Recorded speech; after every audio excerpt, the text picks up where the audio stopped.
এটি হচ্ছে হাজী শরীয়তুল্লাহ এতিমখানা ও হাফিজিয়া মাদ্রাসা মসজিদ, যেখানে প্রায় শতাধিক বাচ্চারা পড়াশোনা করে, কিন্তু এখানে পর্যাপ্ত সেরকম পয় নিষ্কাশন এবং অজুখানার ব্যবস্থা নাই। এটি হলো মাদ্রাসা একটি রুমের ভিতরের দৃশ্য। ভিতরে বাচ্চারা যেভাবে আছে পড়াশোনা করছে। মোটামুটি এখানে শুধুমাত্র একটি টিউবওয়েল দ্বারাই অজু পরিচালিত হয়। অজুখানার সেরকম কোনো ব্যবস্থা নাই। এটি তারা নির্দিষ্ট জায়গায় শুধু বিভিন্ন ঘরগুলো আছে রান্নাবান্না এবং থাকার।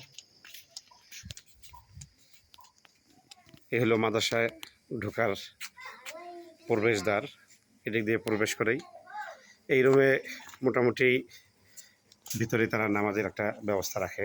বাচ্চা কাচ্চারা এখানেই নামাজ পড়ে। এটিরও ভিত্তির দৃশ্য।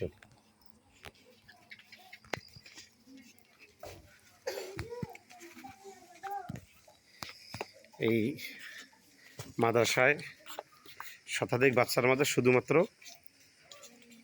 অজুর ব্যবস্থা হলো এই শুধুমাত্র এই একটা টিউবওয়েল। এই টিউবওয়েল দিয়েই অজুর ব্যবস্থাটা এখানেই, এই এতটুকু জায়গার মাঝে।